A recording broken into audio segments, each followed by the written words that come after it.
Good evening, everybody, and welcome to CW Live. My name is Chris Webb, Head of Communications at the CW. You can see on the left of your screen, first of all, Andy Fury, our Acting Deputy General Secretary and Postal. Evening, Andy.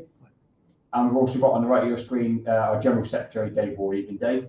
Evening. So, really important session. You've seen more shenanigans today, more back and forth with the CEO playing up and playing silly little games. We're going to expose them tonight. We're also going to talk about, obviously, the most critical thing, which is you supporting in your tens and thousands, which you've been doing so magnificently, the strike action that has been called for tomorrow and for Tuesday. And then we're going to be setting out some new areas that the union is progressing to win this dispute and ensure we get the right result. You can let us know where you're watching from, let us know how long you've been a union member. I'll get as many of those comments up on screen as I can as the session goes on. The format of today then, we're going to have an address from Dave as General Secretary, and then we've got a plan to go through to expose a bit of Royal Mail's communications and just to let you know just how vital it is that everyone gets beyond this strike. And if I can see a question or two that pops up that's relevant, I'll ask it. But this is really a briefing session, making sure the whole union's in the right place, ready for tomorrow. I can see already thousands of you online, which is fantastic. Share the link,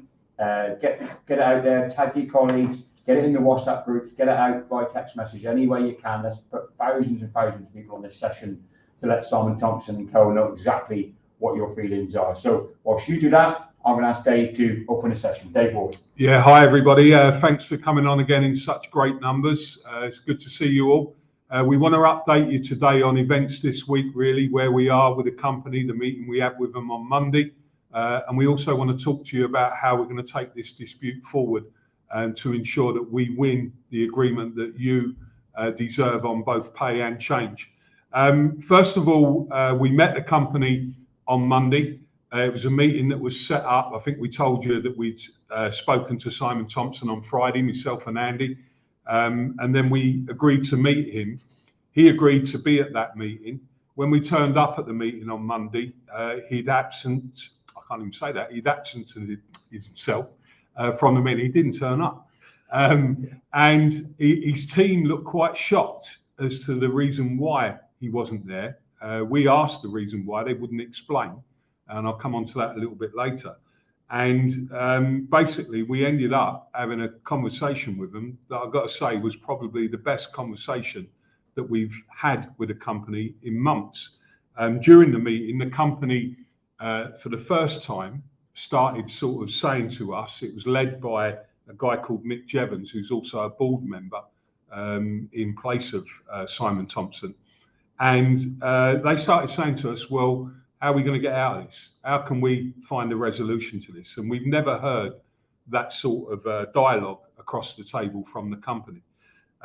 So we had a bit of a discussion about that.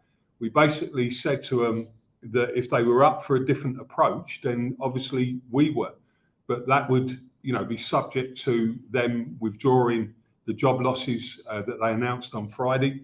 It'd be subject to them basically abandoning the change program in terms of the business plan that they've put forward, which they're still hiding from, not wanting that to be exposed to the media and further afield, which we're going to smash out tomorrow and explain, exactly what's going on again when we do our media on the strike day tomorrow. And that we wanted them to withdraw, obviously, the letter that they've sent ripping up every single CW agreement to attack our members. So that was the basis of the conversation. We then sort of decided that we needed to get back in touch with Thompson to make sure that he was in the same place as his own team. And once again, we saw the following day that he reappeared, briefing his managers and basically doing what is the pattern that's now emerged, sabotaging the process. Just as we were doing a Facebook session, a Zoom session earlier on tonight, he did that again where he sent a letter over, waited till the start of the session, and then published the letter in response to one that I sent him yesterday, asking him that question: was he in the same place as his team? He sent that letter over and published it on his workplace channel, and has said that he's basically now absenting himself from all future negotiations. Our view is that that's the first sign that we think he's on his way out of the business. And we honestly believe that until this guy moves on, we're never going to get an agreement, and this company is in a dangerous place as long as he's running the business with some of the people that he's brought in, who are clearly union busting people and are trying to achieve the plan about destroying Royal Mail to set up a separate parcel business with all of you guys moved on, and then bringing in new workers on self-employed contracts and 20% less pay, and we ain't having it. Simple as that. So that's my opening. The 10,000 jobs, I will add this, they could not explain in the meeting in any shape or form where they'd come to the figure of 10,000. They could not explain what the plan was to move people out of the business on that 10,000. And it was clear to us that it's probably the most vindictive act of any CEO and board that we've seen in decades and decades. And what it signals is that this is undoubtedly the biggest dispute that this country has seen. Our members are under the biggest attack of any group of workers, I would say, since the miners. But be assured, you stay strong with us, and I know you will. The strike's got to be really big tomorrow again on the picket lines. It's got to be really big on Tuesday. We, as we keep saying, we will win this dispute. Make no mistake about that. Thank you, Dave. Brilliant opening, mate. Thousands of comments right behind us. So we're going to put the letter up now, which we've received from Simon Thompson. Can I ask Andy to comment on it? If you're interested in where the CEO is and why isn't he in talks, where's Simon? In the comments right now, where is Simon? And I'll get some of those up on screen. Whilst you do that, though, you might not be able to see this letter. I think Andy and Dave can possibly see it, and they can maybe shake their head at the content of it. I want to read you the relevant paragraph, though, Andy. Our negotiating team is led by Ricky McCauley alongside our functional experts who are the right people to lead these discussions on our behalf. I will obviously oversee the process, but I will not be present in the room for negotiations. This is the CEO, let's not forget, that's been saying, where's the union? Why aren't they going to Acas? I want a deal. At the same time as doing that, saying, I'm going to make 10,000 people redundant, removing all the rights to and access to union agreements, removing all the legal protections from the members, and then thinks he can not turn up to meetings with his trade union. I think, so I want your comment on that. Are we saying here there's a CEO with a level of arrogance that we've never known before? Are we saying this is dead man's walking here? He's a CEO in name only. What is your view on that letter from Thompson, and what's the response been from yourself and Dave? Well, bearing in mind that the negotiations during the summer, which they have criticised as being non-negotiations, was led by Ricky McAuliffe. So, I'm very clear about this. The definition of madness is doing the same thing over and over again and expecting a different result. So putting Ricky McAuliffe into the lead on these talks is not going to change anything, because he clearly wasn't empowered. He clearly didn't have authority. And it's almost like Simon Thompson is, washing his hands of it. It's, doesn't want to take responsibility. He's hiding. He goes missing. He then pops back up on his workspace. If it wasn't so deadly serious, we'd say it's the gift that just keeps on giving, because his just behaviour is just bizarre, surreal. And the challenge to Simon Thompson is very clear: get round the bargaining table with Dave Ward, myself, and the other officers, and let's thrash out a deal that takes this company forward and provides decent pay for people and job protection. That's all we simply want. Thank you, Andy. Spot on, buddy. Dave, there was a broadcast. I mean, Andy touched on there that the workplace platform. Obviously, we don't want to give too much credence. It's actually a platform Royal Mail has spent millions of pounds on, which is now run by our members, which is fantastic. So, as Andy says, thanks for that access to your channels. But there was a broadcast on Sunday, which can only be described as akin to some sort of weird hostage-style video from Simon Thompson, where he apparently, went through and told the truth and got himself wound up. There's a couple of bits of it I think are relevant. I want you to answer. I'll put this one. Just not helpful. Next one down. Let me have a look here. Oh, yes. His team. Oh, that's right. What they're talking about is that apparently we have offered a new, or we have said there's going to be a new pay deal this week. Not true. But at least now it's changed from a confirmation, which was in the letter from the Plymouth branch, I think Tony Boucher's area. I might have got that wrong, by the way, but I think so. But at least it's now moved to alluded. So his team alluded to an improved pay offer next week. Well, at least it's adjusted, but actually it's not alluded, it's deluded. We haven't. So Dave, you met with, you and Andy met, and I think after is the right response to that. You and Andy and the other officers, you came back from the meetings, you said to our members, you're on record as saying that Royal Mail were committed to putting an improved pay offer on the table last week. It didn't come. Simon Thompson saying that's not true, and the union's deluded. What would you say to that? Well, I think I haven't seen that before, but the first thing I'd say, I think, is that Simon is unravelling in front of our eyes.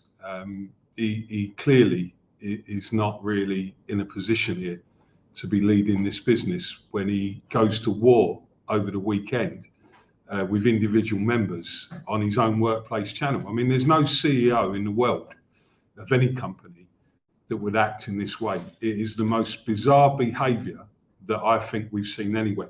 What we're actually going to do, because some of it was quite serious as well, because he's goading our members on that channel. And, some of the comments have been brought to my attention. What we're doing, we're going to bring a dossier together of all of his comments, and we're going to be writing to the board, and we're going to be writing to all the major shareholders of the company, setting out why we believe that this guy shouldn't be let anywhere near Royal Mail. And because you cannot have someone like the CEO engaging with people individually in this way and actually not telling the truth. So your central point, Chris, is it is frustrating when you go in the room. There's 5 of us in the room, and we know what we heard, and the managers know what they've said to us. So on 3 separate occasions, they have said to us that they would increase the pay offer. We also started talking about a 2-year deal, and not with just a second-year deal, but they had to increase the first year, and they committed that they would do that. Initially, the other week, they said they were going to do it this week. And then even on Monday, they actually said still that they're going to do it, but they're going to do it in a couple of weeks' time. And then he comes out and makes these statements. I mean, it is absolutely staggering. And, you know, if I was somebody on the board of Royal Mail now, I'd want to understand what is actually going on here. And I'd want to pull him in and say, are you all right? Because he's clearly incapable of telling the truth. And that's a massive problem. Let me deal with the trust issue with Simon Thompson. There is no trust. And I know our members, I've picked this up from picket lines, from talking to our members from some of these sessions. One of the other questions, let alone getting an agreement, people are saying, well, how can you ever trust this guy again? Well, I think the truth is we can't. We would have to establish some kind of process where, you know, I don't know if it would be the United Nations that would come in and sort of say, well, we own the agreement and we're all signed up to it. But we cannot have a deal with just Simon Thompson signing it up because he won't stick to it. I don't think he's going to be around long enough to actually see that anyway. Dave, thank you, mate. Andy, something for you to comment on. The one thing that I do agree with Mr. Ward on is I think we need to understand that strike action actually means a smaller company and fewer jobs. My view, I think enough is enough. Another absolutely bonkers clip there, Andy. But Mr. Ward, not even Dave, poor Dave. No, you don't like me. Yeah, just clearly. But like, also, he agrees that you said strike action means a smaller company. I don't think you've ever said that, Dave. So I think things are being made up. But Andy, I suppose another example really of like, you know, this isn't. I'll play you one more. Give you a chance to comment. We had a sent from a member, by the way, which sits in here, which is like, who is the least authority out of Liz Truss and Simon Thompson? Good clip here.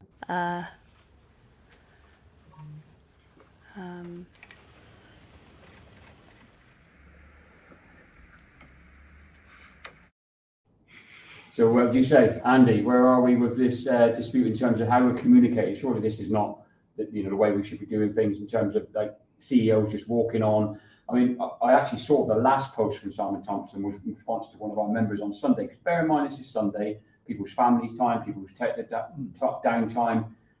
Our members, you know, are under a huge amount of stress. They're losing money. The future of the company's at jeopardy, and this guy's ramming it down their throat 5, 6, 7 o'clock on a Sunday evening. And the last post was, "You are affecting my mental health with the way you're conducting yourself." This is no way for a CEO of a major company to act. The CEO needs to step up to the plate and take responsibility. And let's put this into context. For the first 6 months of the last financial year, they made £235 million profit. Just reading from my notes here. And this year, for the 6 months on Friday at the stock exchange, they announced a £219 million loss. That is a £454 million turnaround. Now, you can't vilify and put the blame for the woes of this company at the doors of our members. That is mismanagement of a gross incompetence. And look, we've seen, you know, when all said and done, we've seen the Chancellor of the Exchequer sacked last week. We've seen the Home Secretary go today. We need to see the CEO of Royal Mail go tomorrow. His days are numbered. We've got to make him walk that plank because it's just a ridiculous joke. The way he's behaved on his social media platform and the way he talks to people, and it's ridiculous. He'd be far better off getting around the table, committing to proper negotiations and delivering. And in terms of the pay offer, I mean, you know, it's astonishing that he can actually contradict his senior managers. The senior IR director said they were preparing within days, not weeks, to make a revised offer on pay for this year and also to include a second year's pay deal, which we said we would support. The pay date is April next year. It makes sense now to reach an agreement for 2 years' pay. They said they were going to make a revised offer. That's a fact. And for him to claim otherwise, he is absolutely living in Alice in Wonderland world. It's completely and utterly delusional. Dave, one of the things that we picked up, you know, obviously, you know, we've exposed him there and exposed the way he's conducting himself. But one of the things we have picked up is that he has not a lot of support. His own managers aren't supporting him. They're openly briefing against him. We had 60 MPs write to him at the weekend, calling him to backtrack on his outrageous announcement and threat-centered announcement about redundancies. We have a leader of the Labour Party who's written to him demanding a meeting. And let's be honest about it, we put this trust up just a few seconds ago. Whatever people's politics watching this section, that's the next Prime Minister in reality now, writing to him demanding a meeting. And today we also had this letter, which I'm going to put up on screen. It's been sent to both yourself and Simon Thompson, which he says it's from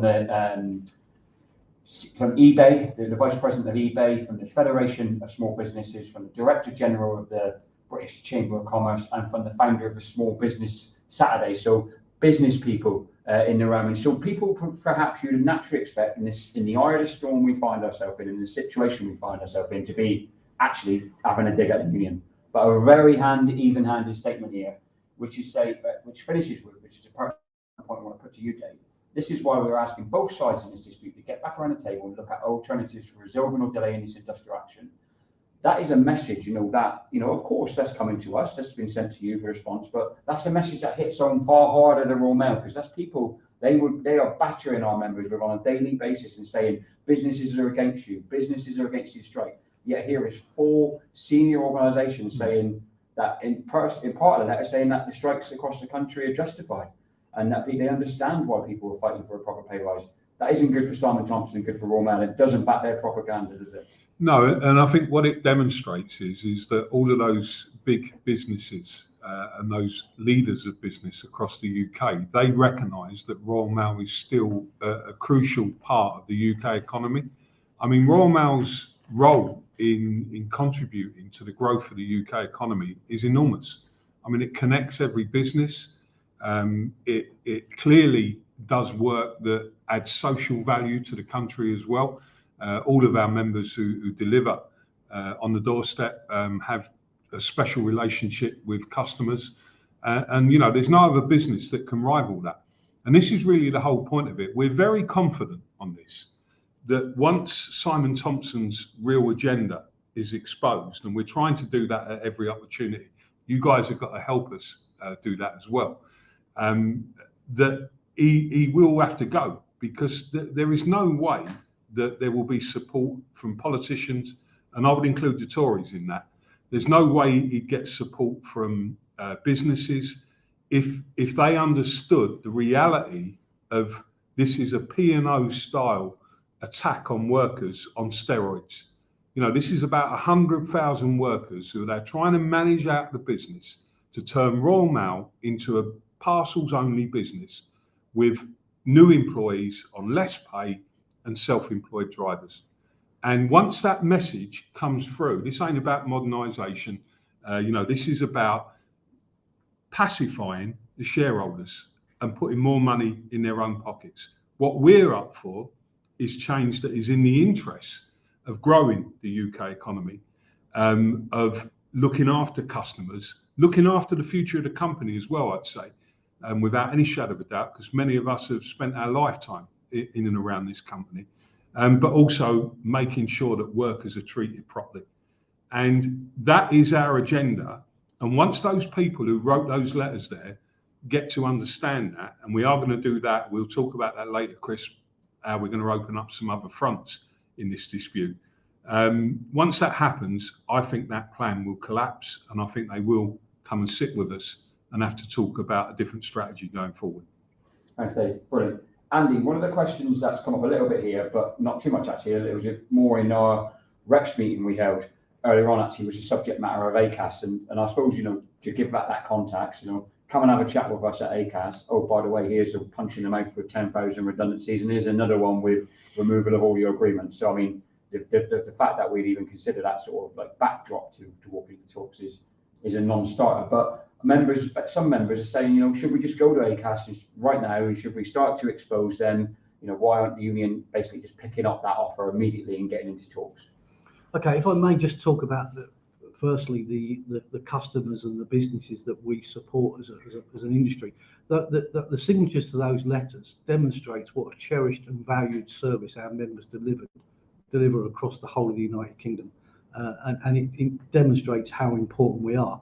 And it mustn't be lost. We mustn't lose sight of the fact that Royal Mail and Parcelforce together carry the most amount of parcels of any company across the whole UK. We are the #1 provider of parcel activity, delivery and moving them around. So, you know, we are a massive company, and we've got the ability to take on these other companies and beat them, rather than being dragged down to their level with the lowest common denominator, which is where they want to go. Now, in terms of Acas, Dave and I met with the chief conciliator of Acas yesterday and her deputy.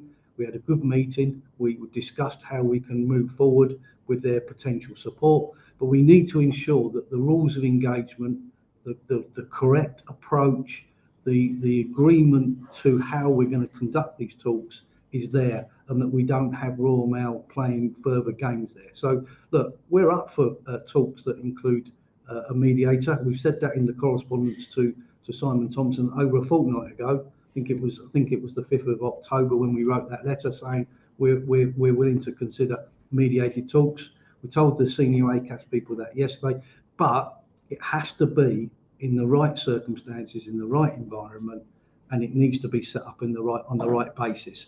And you know, we need a Truth and Reconciliation Commission as well into this, because the reality is we've got to be able to ensure that what goes on across the bowling table cannot then be disagreed or contradicted or rubbished by the CEO a matter of hours or, you know, hours later, because that's what's going on, and we can't have that. We've got to have proper negotiations, and I think that Acas will want to ensure that Royal Mail behave appropriately as well. And as it stands, we're not convinced they would.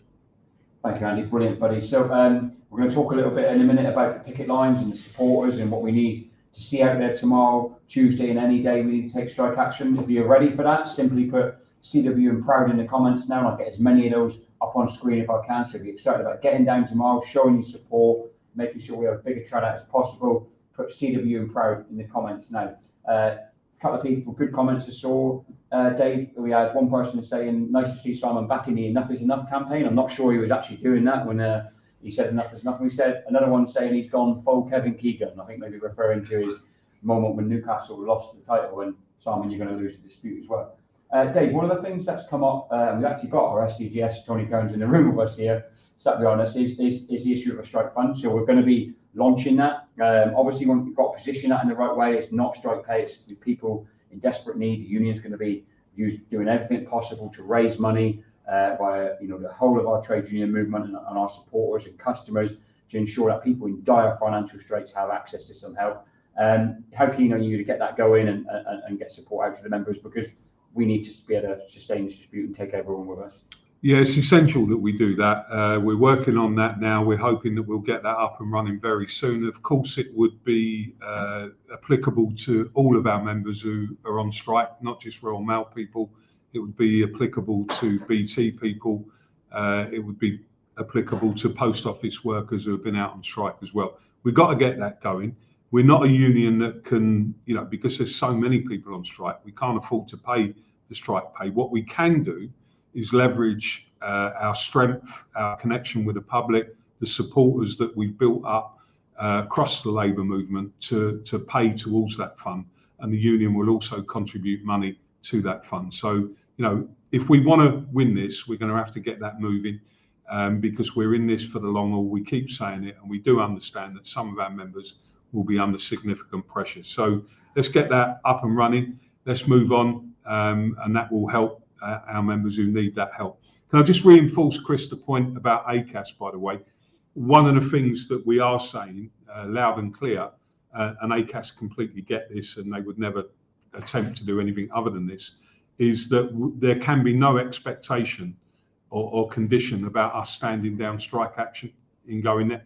And that's the point that we've made clear as well. So we're not afraid of Acas. There's a process that we set out, not Simon Thompson, when we wrote to him on the 5th of October, and he doesn't want to go to it. He's got a card, and one reason I think it is probably time to make a serious move in that direction is because we don't believe that he wants to have any serious discussion, and his position will be exposed there. So let us go through the process. Let us establish the ground rules.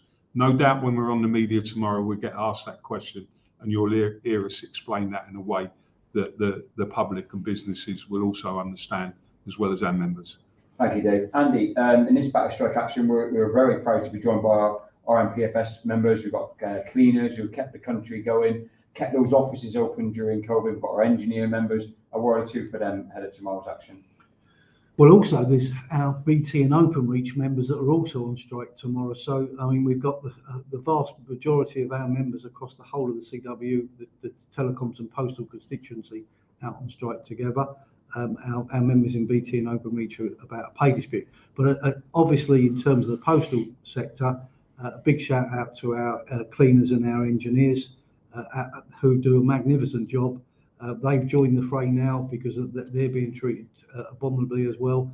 And this is the first time that they are out on strike together with the rest of Royal Mail and Parcel Force members as well. So, you know, this is totally united. And also a shout out to our post office members, because ballot papers will be issued on Friday for our post office members. They've been taking strike action since, I think it's the 3rd of May. And we're having to ballot again because the legislation says that the ballot lasts for 6 months. So we're confident of delivering another yes vote. So yeah, look, our members are up in arms. They've had enough, and it's terrible the way they're being treated. Remembering all of our members were key workers during the pandemic. They went to work day in, day out and about, delivering, meeting the public, meeting the customers, putting themselves at risk. And what were the senior managers doing? They were tucked up in their nice little cosy homes, away from danger. So our members deserve a much better deal, whether you're a cleaner, an engineer, a postman, a parcel force person, or BT and Openreach as well. Thank you, Andy. Spot on. Dave, you touched on earlier on, you said you wanted to come back to it, the potential for opening new flanks in a dispute. You just maybe give a bit more context to that to the members? Yeah, so I mean, look, we've been working hard behind the scenes to explain to politicians. We're going to spread that out to all political parties. We'll be writing to every single MP in the House of Commons, including the Tory party people, who I actually think we'll get a lot of support from once they understand what's at stake here in terms of the future of Royal Mail. And we'll be doing that right across the piece.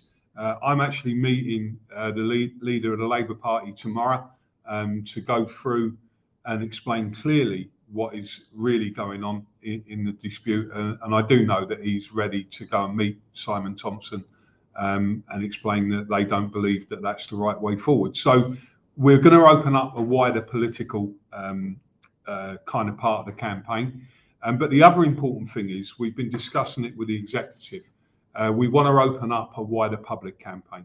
And some of you who've been around a long time will remember that we did things like the People's Post, Stand By Your Post, and we were out and about in towns, cities, squares, talking to customers, talking to members of the public and getting them on board to secure the future of this company. And we now need to move in to that type of campaign again. So you'll be getting details on that and what you can do. And importantly with that as well, you can get your family, your friends to support us in that. So we're going to open up new flanks. I mentioned earlier on that it is time to actually tell the shareholders, all of the shareholders, exactly what Simon Thompson, the way he's behaving. Once we put that letter together, I think once we show as well, by the way, the fact that he, as we dealt with in a previous Facebook session, where he absolutely lied to 120,000 postal workers about how he positioned the union in regard to this Vaser issue. Once that's put down on paper, I mean, they will see that he is a guy who simply does not tell the truth. And, you know, we've got to get that stuff out there as well. So we've got lots of plans. It's not just about strike action. At the moment, that's putting the company under huge pressure. It's also about knowing that we're opening up other flanks to win the dispute, and that's what we're going to do. Thank you, Dave. Brilliant. Andy, a question each for both of you now, and I'm going to give you the chance to sum up the session. Just how important is it tomorrow that, obviously, you know, we know the legalities around picket line, 6 people on the picket line, the rest of the people could be there as supporters, observers, etc. How important is it that everyone watches tonight who, you know, is withdrawn their labour right through the strike, is planning to do so again tomorrow, and is fantastic back in the union, but how important is it that every member gets outside their office tomorrow, sits on the picket line, the rest there as supporters and observers, and shows the whole country, when we share all those photos, just what the level of support this union has and level of opposition there is to Royal Mail ripping up this service? it's fundamental. We need to have a massive presence. We need to be visual. The members of the public, passerbys, people in cars and lorries and vans, they need to see us on those picket lines protesting and demonstrating about the way that we're being treated, our members. 10,000 job losses, compulsory redundancies, ripping up jobs, protection of safeguards for jobs, the company trying to dismantle and break it up. We need to be protesting loud and strong, and we need to be everybody seen on those picket lines, very colourful. I'd also urge that we keep cool heads as well, and we ensure that we don't do anything that could put ourselves into hot water. We do know that managers are being provocative and are trying to goad people on picket lines. We need to walk away from that. Don't give them any opportunity to suspend or bully or intimidate people. So let's keep a good humour on the picket lines. We are entitled to approach people that are going into work, urging them not to go into work, stating our case. We're entitled by law to do that. We will do that with the 6 pickets, but we're also entitled to show our strength of feeling through protests and demonstrations, and we need to do that loud and clear. Let's get the arguments across to the public, to the wider media, and let's make tomorrow a fantastic day, and also next Tuesday, because we go again next Tuesday as well. We need to keep the pressure on. This is the only way that we can ensure, together with the stuff that Dave's talked about, political campaigns and wider community campaigns, this is the way to win this dispute, and we will win this dispute. Spot on, Andy. Fantastic. Dave, I want to ask you one more question before I give you both a chance to sum up. Obviously, I can see here there's literally thousands and thousands and thousands of comments of support.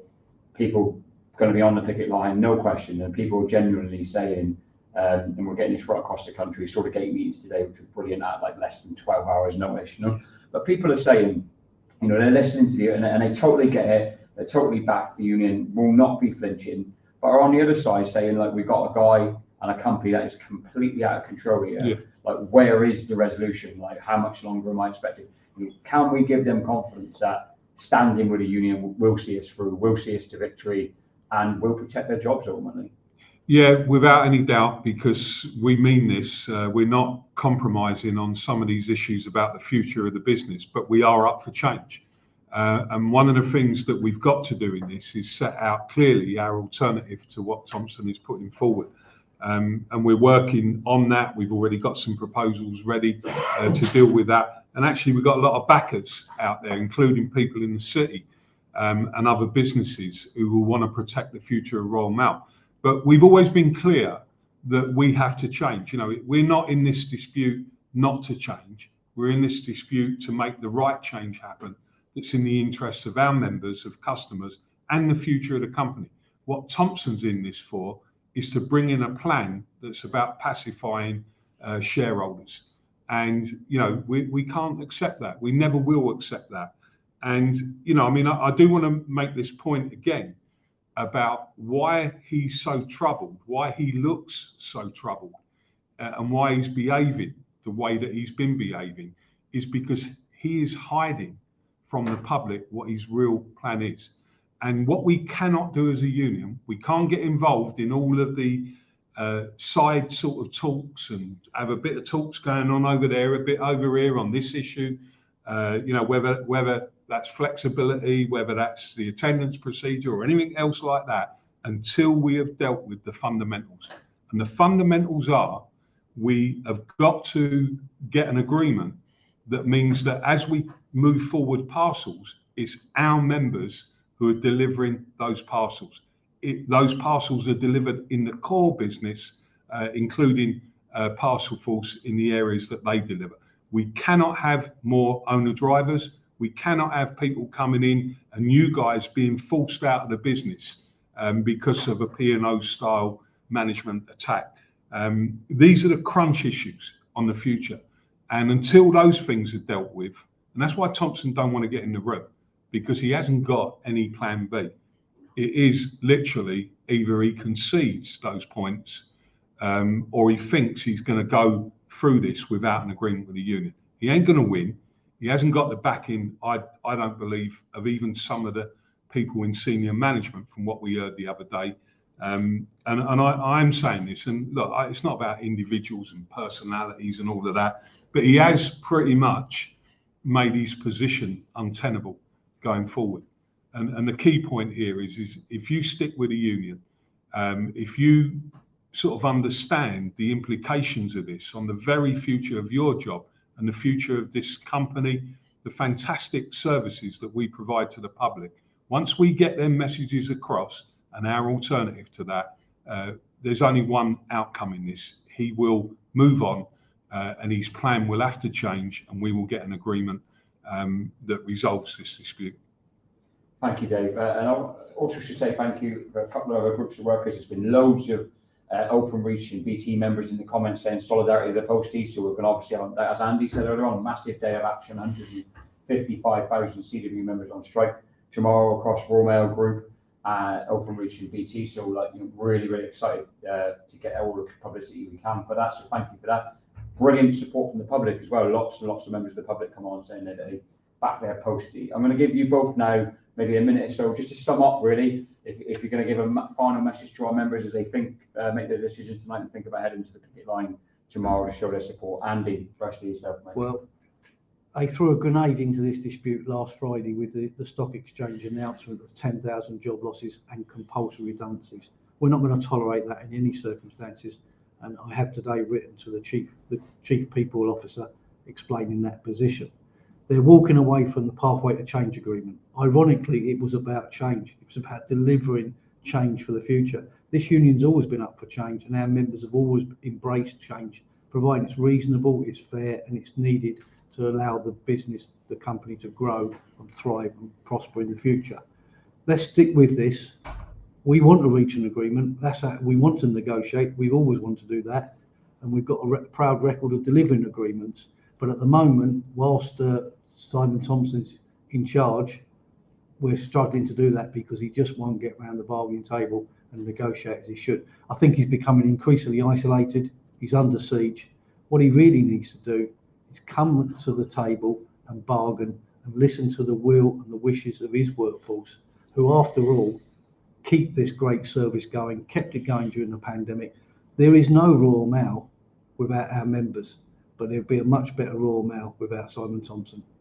Spot on, Andy. So that's absolutely fantastic, and loads of positive comments about both of you gents tonight and the work you're doing. So thank you to Andy for the great job you're doing. Also, should say as well, best wishes to Terry Pullinger on a speedy recovery from his ill health. Terry, we're all beyond you, buddy. Dave, your final message to our members. Yeah, I mean, look, this is a moment where what wins this dispute is the reality of the spirit, of the strength, of the solidarity that you bring to this union. You're the backbone of the union as members and our reps. We've got a tremendous rep structure. There's no other union in the country that can match the ballot results that we get, that can match the turnouts that we get on strike days. You just got to keep that going, guys. Yes, it's hard in some ways when you think about some of the things that Thompson's done. But look, we've got to be in this for the long haul. We ain't walking away from some of these issues. We're not compromising on some of these issues. What we will do is point out that we are up for change that is genuinely in the interest of customers, of the company long term, and most of all, of course, our members. And we can win this if you stick with us. There's no other outcome that can happen, but it's going to take a little bit longer. You continue to show that spirit that you've been showing, and you know that we're going to see this through right to the end, and we will get you that agreement. You'll decide on that agreement. We ain't frightened to bring an agreement on change, but we're doing it in your interest because we care about our members. Our members are fantastic people. The public know they're fantastic people, and that's what's outrageous, really, about Thompson. And it annoys me so much that he is treating people that have kept this company afloat for so many years, went out of their way, above and beyond during the pandemic, that he's come up with this plan is just simply not acceptable. And he should be sacked for the gross mismanagement that he's led this company towards. So look, it's a simple message. Stick with the union. Our collective strength will always win. Thank you, Dave. So first of all, say thank you to Andy and Dave. Not an easy job, obviously, to do these sort of things live, particularly on the back of the sort of length of days that everyone's having. right at this point in time. But more importantly than Dave and Andy, even you two as the members. So thank you to the, I think it's 14,000 of you that we've had on tonight. Your job obviously is to get in the WhatsApp group, you know, get on the picket lines tomorrow, spread that word. So thank you to you. We're going to have a good day tomorrow. We've got loads planned, loads of media. We will bring you a live broadcast from the picket line, a live CW strike rally joint with BT and Openreach tomorrow, where both Andy and Dave will speak alongside the Andy Kerr, Karen Rose. We're going to have some celebrities as well. We're going to have Mick Lynch, General Secretary of the RMT there. We're going to have Francis O'Grady, General Secretary of the whole TUC, so look out for that one. Our message is simple, same as the guys that I've just said. Everyone out tomorrow. We'll see you on the picket lines, CW and Proud. Good night, everybody.